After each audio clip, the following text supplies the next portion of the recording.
আসসালামু আলাইকুম রহমতুল্লাহি ওবরকাতুহু। সম্মানিত দর্শক, আমাদের দেশের রাজনীতিতে সম্ভবত বড় কোনো ঘটনা ঘটতে যাচ্ছে। এটি হতে পারে দুর্ঘটনা, কিংবা এটি হতে পারে যুগ সন্ধিক্ষণের যুগান্তকারী কোনো সফলতা। আমি দুটো বিষয় নিয়ে আলোচনা করব। আপনারা যেভাবে ভালো মনে করেন বা যেভাবে আপনাদের বিবেকে যাকে বলা হয় এটাকে সাড়া দেয়, ঠিক সেভাবেই আপনারা সিদ্ধান্ত নিতে পারবেন। প্রথমত ডক্টর মোহাম্মদ ইউনূস, আমি ইতিবাচক কথা বলি, যে প্রকল্পগুলো তিনি হাতে নিয়েছেন এবং জিদ ধরেছেন যে কাজগুলো করবেন, সেই কাজগুলোতে যদি তিনি সফল হন, বাংলাদেশ যাকে বলা হয় একটা নতুন মানচিত্র পাবে, বর্ধিত মানচিত্র, নতুন একটা মর্যাদা পাবে যদি তিনি করতে পারেন। এবং আমাদের যে জীবনমান, এই জীবনমান সম্ভাবনার স্বর্ণের শিখরে পৌঁছে যাবে। প্রথম থেকে বলি চট্টগ্রাম বন্দরের কথা। চট্টগ্রাম বন্দরকে তিনি বিদেশি যারা অপারেটর রয়েছে তাদের হাতে দিতে চাচ্ছেন অপারেট করার জন্য। এখানে নেদারল্যান্ডের একটা কোম্পানি, দুবাইয়ের একটা কোম্পানি বা সিঙ্গাপুরের যে রাষ্ট্রীয় সংস্থা, তাদের কথা হচ্ছে। এগুলো নিয়ে অনেক সমালোচনা আছে, পক্ষে বিপক্ষে আছে। আমি ব্যক্তিগতভাবে একজন পোর্ট ইউজার হিসেবে আমি যেটা বলার চেষ্টা করেছি, যেটা এই কারণে এই মুহূর্তে আমাদের জন্য খুবই ঝুঁকিপূর্ণ একটা বিষয়। তো সেটাকে হয়তো সরকার বিবেচনা করবে নানাভাবে করে, তারা যদি পরিমার্জিত হয়ে পরিশোধিত হয়ে চট্টগ্রাম বন্দরের যে স্টেক হোল্ডার রয়েছেন তাদের সঙ্গে সমঝোতা করে বুঝিয়ে সুঝিয়ে যদি সত্যিকার অর্থে চট্টগ্রাম বন্দরের সক্ষমতা বাড়াতে পারেন। এবং ধরুন এখন চট্টগ্রাম বন্দরে 18 লাখ কন্টেনার বা 30 লাখ কন্টেনার ধরুন এখন পরিবহন করা হচ্ছে। এটিকে যদি সক্ষমতায় ডবল করা যায়, দ্বিগুণ করা যায়, তিনগুণ করা যায়, এটি সম্ভব। এর কারণ হলো যে আমাদের দুটো বন্দর, মংলা, চট্টগ্রামের চেয়ে কিন্তু মংলা বন্দর আরও যাকে বলা হয় উপযোগী এবং আরও গুরুত্বপূর্ণ। এবং সেখানে মংলার যে চ্যানেলটা রয়েছে, সেখানে যদি চ্যানেলটা ঠিকমতো চালানো যায়, তাহলে এখানে আসলে ডিপসির মতোই এটাকে ব্যবহার করা সম্ভব। এদের ড্রাফ অনেক বেশি মংলা বন্দর। ফলে পাকিস্তান জমানাতে কিন্তু চিটাগাংয়ের সাথে পাল্লা দিয়ে খুলনা এলাকাতে শিল্প কলকারখানা তৈরি হয়েছিল, খুলনা, যশোর, সাতক্ষীরা, নড়াইল, যশোর, এই সকল এলাকাতে। এবং চট্টগ্রাম বেল্টের শিল্প কলকারখানার চাইতে খুলনা বেল্টের শিল্প কলকারখানা কোনো অংশে কিন্তু কম ছিল না।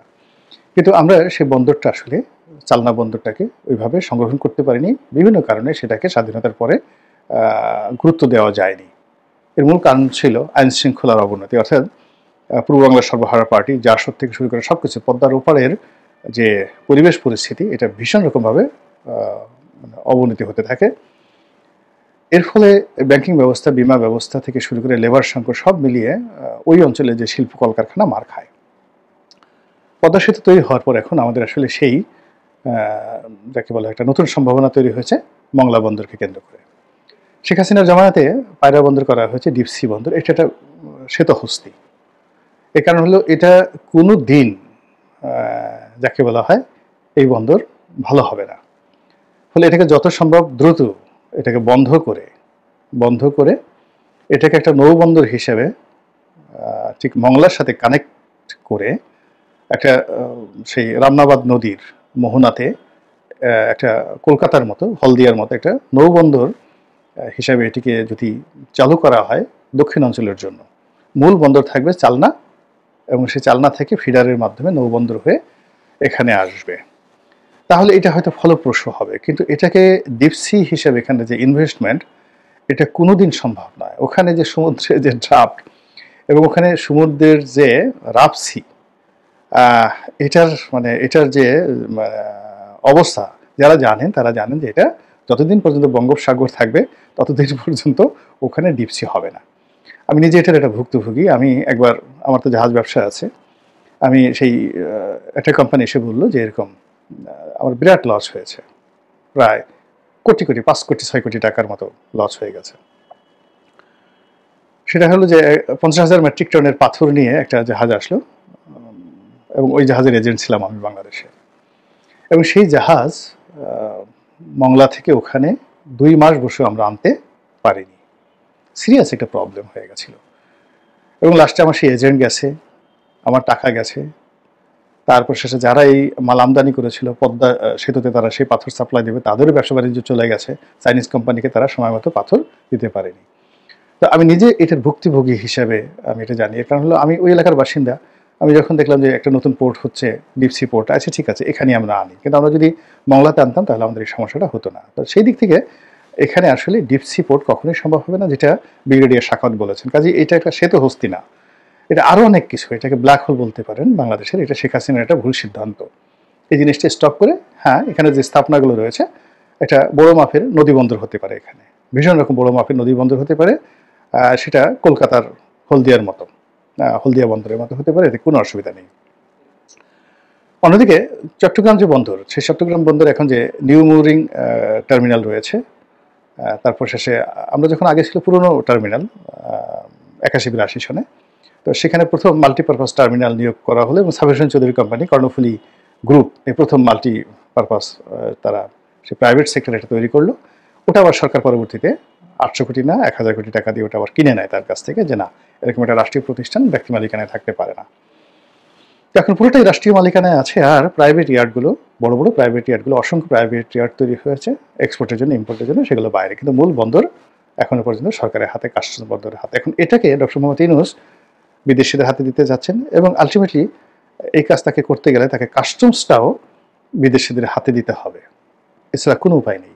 ওখানে মানে ট্যাক্সেশন, তারপর শেষে ওখানে যা কিছু আছে, কারণ হলো যত রকম ওখানে সেশন জট হয়, যানজট হয়, যা কিছু হয়, এর মধ্যে বন্দর যদি 10% জড়িত থাকে, 90% থাকে কাস্টমস। এটাকে যদি তিনি ওভারকাম করে সিঙ্গাপুরের মতো, হংকংয়ের মতো, যেখানে একটা 5000 কন্টেনার নিয়ে আসে একটা জাহাজ মোটামুটি 7-8 ঘন্টার মধ্যে যেখানে আনলোড করা হয়, তো সেখানে এরকম একটা জাহাজ আমাদের বন্দরে ভিড়তেই অনেক সময় 7-8 দিন সময় লাগে, 7-8 ঘন্টা লাগে হলো ডিসচার্জ করতে। আর এখানে বার্থিং পেতে কর্ণফুলীর ভিতরে ঢুকে টো করে, মানে এই নিয়ম আছে। ধরেন আপনার একটা জাহাজ আসলো, সেই জাহাজ সে ডিপসিতে বসেই সে চট্টগ্রাম বন্দরের ট্রাফিক ডিপার্টমেন্টে যোগাযোগ করবে কন্ট্রোল টাওয়ারে, তারপরে তাকে অনুমতি দেওয়া হবে, বার্থিং পারমিশন দেওয়া হবে, এরপর তাকে টো করে টেনে সেই চট্টগ্রাম বন্দর কর্তৃপক্ষ, ট্রাফিক বিভাগ আনবে। এবং এই কাজ করতে সাধারণত এখন 7 থেকে 8 দিন সময় লাগে। এবং যখন কনজেশন চলে যেটাকে, তখন দেখা যাচ্ছে 15 দিন, 1 মাস পর্যন্ত চলতে থাকে। এবং এরকম বড় বড় জাহাজ আসছে যে জাহাজে প্রতিদিন $20,000-25,000 ওই আউট অ্যানকারেজে বসে থেকে তাদেরকে ড্যামারেজ গুনতে হয়। এখানে জাহাজের যে ইঞ্জিন 24 ঘন্টা চালু রাখতে হয়। তো এই দুরবস্থা থেকে, অব্যবস্থাপনা থেকে বের হয়ে আসার জন্য সিঙ্গাপুরের আদলে, এমনকি কলম্বো বন্দরের আদলে যদি ডক্টর মোহাম্মদ ইউনূস এই কাজটি করেন, বাংলাদেশ কিন্তু চেঞ্জ হয়ে যাবে, এটি কোনো সন্দেহ নেই। কিন্তু এটার সম্ভাবনা যতটা না বেশি, তার চেয়ে ঝুঁকি 3 গুণ বেশি। যদি এখানে ফেল করার পরে বিদেশিরা তারা তাদের ইনভেস্টমেন্ট ফেরত যাবে সরকারের কাছে, শ্রমিক আন্দোলনরা তার আন্দোলন করবে, ব্যবসা বাণিজ্য সব বন্ধ হয়ে যাবে, এবং এখন বন্দরের যে দুর্নীতি বা অনিয়ম আছে এটা আরও দ্বিগুণ হয়ে যাবে। আপনি ধরেন মশা মারার ওষুধ দিলেন, কিন্তু সেই ওষুধ কাজ করল না, তখন মশা আরও বেপরোয়া হয়ে পড়ে। এই গেল ওনার সমস্যা। দ্বিতীয়ত যে ঘটনা, সেটা হলো করিডর, মানবিক করিডর। তো এটা নিয়ে তিনি কাজ করছেন জাতিসংঘের তত্ত্বাবধানে, এখানেও কিন্তু ঝুঁকিটা বিশাল। এখন এই কাজ করে যদি আরাকান আর্মির সঙ্গে তার একটা সমঝোতা হয়, এবং তিনি যদি এই 10 লাখ, 12 লাখ, 15 লাখ রোহিঙ্গাকে সীমান্তের বাইরে, এমনকি উপরে নো ম্যানস ল্যান্ডে নিয়ে যেতে পারেন, এটা আমাদের জাতির জন্য একটা বিরাট, যাকে বলা হয়, প্রাপ্তি। 2 নম্বর হলো যে তিনি এখন যে চেষ্টা করছেন প্র্যাকটিক্যালি এবং ফ্র্যাঙ্কলি, সেটা আমেরিকার সহযোগিতা নিয়ে, বাংলাদেশ সেনাবাহিনীর এনগেজমেন্ট নিয়ে আরাকান আর্মিকে শক্তিশালী করে সেখানে একটা আলাদা স্বতন্ত্র রাষ্ট্র তৈরি করার জন্য। ফলে কি হচ্ছে, মায়ানমারের সাথে সার্কিট ব্রেকার হিসেবে এই ছোট রাষ্ট্রটি থাকবে, এবং এটি আকার আকৃতিতে ওখানে 2টো রাষ্ট্র হবে। একটা হলো রোহিঙ্গাদের জন্য এবং আরাকান আর্মিদের জন্য একটা এলাকা, যেটাকে এখন মানে আরাকান বলা হচ্ছে, আর একটা হলো পাশের ছোট আরেকটা এলাকা শিন, এটি আমাদের একটা বাংলাদেশের বড় সড়ো উপজেলার মতো এলাকা। তো কাজে এই 2টো রাষ্ট্র বাংলাদেশের জন্য আসলে যাকে বলে ঝামেলা হবে না। এবং এখন যেভাবে মায়ানমারকে আমরা থ্রেট মনে করছি এবং যে সমস্যা হবে, সেখানে যদি এই জিনিসটা পারা যায়, তাহলে কিন্তু আমাদের জন্য একটা বিশাল, মানে একটা ঐতিহাসিক, যে কাজটা অতীতে শায়েস্তা খানও পারেন নাই, এরকম একটা লাভ হবে। এবং সামনে যদি ওই দুটো রাষ্ট্র অর্থাৎ চীন এবং আরাকান তারা যদি বাংলাদেশের সঙ্গে কনফেডারেশন করে বাংলাদেশের সঙ্গে যুক্ত হতে চান অধিকতর স্বায়ত্তশাসন নিয়ে, তা সেক্ষেত্রে বাংলাদেশের মানচিত্র তো বিশাল হয়ে গেল। নাফ নদীর উপর আমাদের একছত্র আধিপত্য চলে আসলো এবং তখন এই চট্টগ্রামের মতো করে এই নাফ নদীর মোহনার্থ দেখা গেল যে সেন্ট মার্টিনকে কেন্দ্র করে একটা ডিপ সি পোর্ট সেখানে হতে পারবে, এরকম একটা ঝুঁকি। কিন্তু যদি উনি ফেল করেন তাহলে এই বন্দর এবং এই যে মানবিক করিডোর, এই মানবিক করিডোরের উছিলে পুরো চট্টগ্রাম বেল্ট আমরা হারিয়ে ফেলব, ভীষণ রকম হারিয়ে ফেলবো। তো এরকম যাকে বলা হয় সম্ভাবনা এবং ঝুঁকি, এই দুটোর মধ্যে আমরা এখন পড়েছি। এখানে হতাশ হওয়ার যে কারণ হলো যে এই সরকারের ম্যান্ডেট, জনসমর্থন এবং আমলাতান্ত্রিক সমর্থন, কূটনৈতিক যে সমর্থন ওয়ার্ল্ড ওয়াইড এটি নেই, খুবই অল্প, নেই বললেই চলে। তো কাজে এত বড় একটা ঝুঁকি আসলে এই সরকারের পক্ষে নেওয়া সত্যিকার অর্থে এটি ম্যাটারালাইজ করা যাবে না, এটি হলো অবস্থা। আবার অনেক সময় বড় কাজগুলো হঠাৎ হয়ে যায়। পৃথিবীর অনেক সময় ছোট ঘটনা থেকে অনেক বড় বড় ঘটনা ঘটে যায়, প্রকৃতি এভাবে ঘটিয়ে দেয়। একটা ছোট বারুদের টুকরা বা এক বিন্দু শিশির থেকে দেখা গেল বিরাট একটা মহাসাগর রচিত হয়ে গেল। ছোট্ট একটা দুর্ঘটনা থেকে একটা বিশাল বনভূমি, তো সেখানে দাবানল শুরু হয়ে গেল এবং সেই দাবানলে দেখা গেল সেখানে একটা মরুভূমি তৈরি হয়ে গেল। অবাক হয়ে যাবেন যে ভারতের যে গভীর মরুভূমি, এ কিন্তু একসময় গভীর জঙ্গল ছিল। তো এরকম অনেক ঘটনা ঘটে। কাজেই এই যে বাংলাদেশে একটা ঘটনা ঘটতে পারে, এখন সেটা নেতিবাচক হতে পারে, ইতিবাচক হতে পারে, কিন্তু ঘটবেই এরকম একটা অবস্থায় আমরা কিন্তু পৌঁছে গেছি। তার সঙ্গে যে পায়ের আওয়াজ, এখন পায়ের আওয়াজ বলতে কি বোঝায়? নর্মালি আমরা গলার আওয়াজের কথা জানি, তারপর অন্য কোনো শব্দের কথা জানি যেগুলো দৃশ্যমান, কিন্তু যখন পায়ের আওয়াজ শোনা হয়, বলা হয়, এটিকে সাধারণত নেতিবাচক অর্থে একটা যুদ্ধ ভাব, একটা সামরিক ভাব, একটা সামরিক শাসন, একটা মিলিটারি যাকে বলা হয় ইনভেশন, এরকম মনে হয়। তো সেটা দেশি হতে পারে, বিদেশি হতে পারে।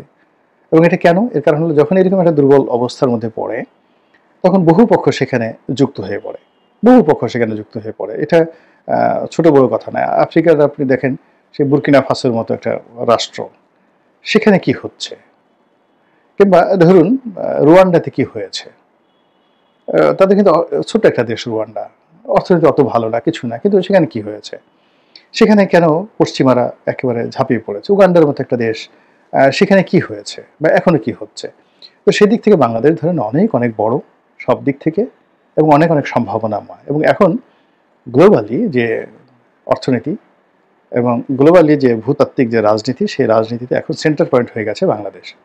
তো সেদিক থেকে এখানে একটা বড় কিছু ঘটতে যদি দেখা যায়, সেটা ইতিবাচক হোক বা নেতিবাচক হোক, সেখানে বিদেশিরা ঝাঁপিয়ে পড়বে। যদি ইতিবাচক হয় তাহলে এখানে বিল গেটস আসবেন, স্টিভ জবস আসবেন, তারপরে মার্ক জাকারবার্গ আসবেন, আরও সবাই আসবেন, ভারতের রিলায়েন্স আসবেন, আদানিরা তো আসেনি, আরও অনেকে আসবেন, হিন্দুজারা আসবেন, এটা স্বাভাবিক। চীনের প্রেসিডেন্ট বাংলাদেশে ঘন আসবেন।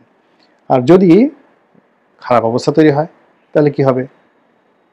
লাদেন বাহিনী আসবে, তারপর আল কায়দা আসবে, আইএস আসবে, হিজবুত তাহরির আসবে, গোলাবারুদ আসবে, AK-47 আসবে, ফেন্সিডিল আসবে, গাঁজা আসবে, ইয়াবা আসবে, আরও কত কি, মারিজুয়ানা আসবে, হেরোইনে আসবে, সাপ আসবে, ব্যাং আসবে, বেজি আসবে, সান্ডাও আসবে, আর কফিলও আসবে। কাজে এরকম একটা জটিল অবস্থায় সতর্ক হওয়া ছাড়া আর দোয়া প্রার্থনা করে অপেক্ষা করা ছাড়া আমি আসলে কিছু দেখছি না। আল্লাহ আমাদের সবাইকে হেদায়েত দান করুন এবং হেফাজত করুন। আসসালামু আলাইকুম ওয়া রাহমাতুল্লাহি ওয়া বারাকাতুহু।